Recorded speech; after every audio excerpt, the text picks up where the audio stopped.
It might look like Vladimir Putin's government only consists of old men who not only don't understand the younger generations of Russians, but are happy to ruin their lives for their own personal benefit. While that is not entirely true, meet the Putin functionary whose job is dealing with the youth culture and even being part of it.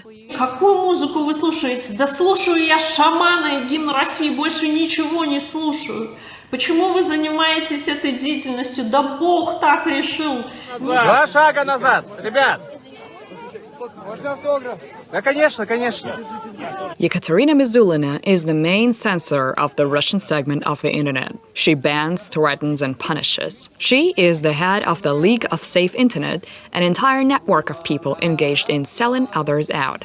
Her power became so great that popular musicians now must come to meetings with her to beg for forgiveness for their lewd lyrics. Mizulina also snitched on a queer bar in the city of Krasnoyarsk. With the anti-LGBT law that passed in Russia last year, such establishments are now illegal.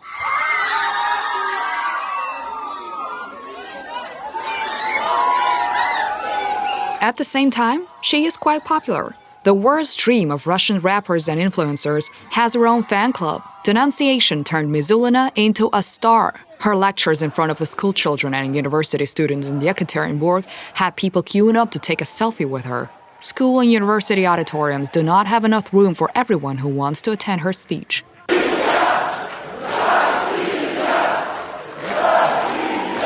During her tour of Yekaterinburg and the regions around it, Mizulina made time to go to her favorite artist concert.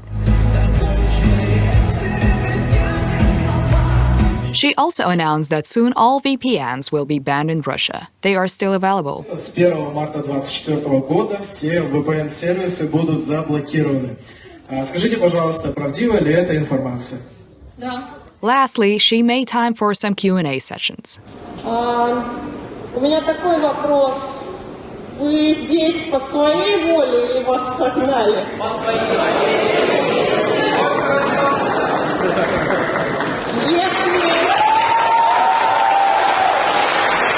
Mizulina meets her fans, gives out autographs, and does interviews. Every public appearance of the head of the League of Safe Internet has auditoriums full of attendees. Her popularity shocked even the local authorities.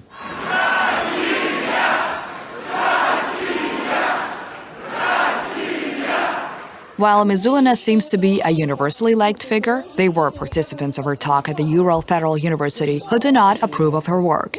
Я задал вопрос, как долго вы сможете продолжать эту деятельность, потому что она является цензурой и запрещена Конституцией Российской Федерации. This brave student asked the head censor of the Russian segment of the internet a few more questions, such as, why is he not allowed to listen to a dissident band Pornofilmy?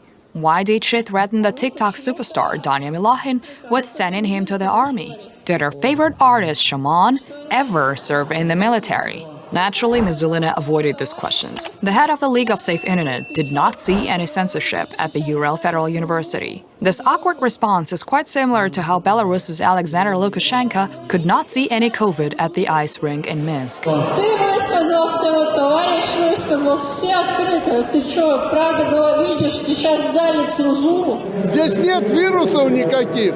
Вот ты же не заметила, что они летают? И я тоже не вижу. As opposed to Lukashenko, Mizulina is in fact quite popular. While most of her fans have reached voting age, however, hundreds of thousands of young people are subscribed to her Telegram channel and make TikToks in her honor.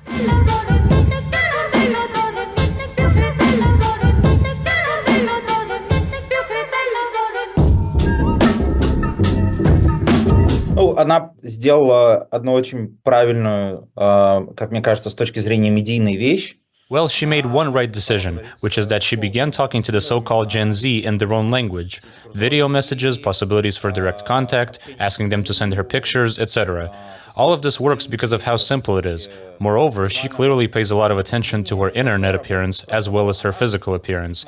It may look demonic or weird, but this kind of imagery clearly appeals to the younger internet users. However, her public image is not the main reason for her popularity. She is the daughter of Senator Yelena Mizulina, who provided her with most of her connections in the high ranks of power in Russia. Она близкая подруга жены главы МЧС Куренкова. She is very good friends with the wife of the Minister of Emergency Situations, Kurenkov. That wife is very similar to Mizulina herself. She is also a strong proponent of the so-called traditional values, who happens to love luxury. You could almost call it postmodernist fundamentalism. Perhaps one reason why Mizulina appeals to young people is because she talks to them about their problems. For example, she talks to them about school bullying, hopes for abolishing the state exams, lack of heating in schools, and even teachers' violence. To the latter, Mizulina responded, "If speaking with law enforcement doesn't help, talk to us, and we will protect you." Mizulina left Yekaterinburg, having threatened the brave student who stood up to her with persecution for the so-called discreditation of the Russian army. This garnered approval on the part of the students' peers. The image of a government official/prohibitor in a TikTok format turned out to be in demand. However, this fame is fleeting. The work she is doing cannot be done without payment or without any sort of protection. Whenever these things falter, her popularity will start declining, I think.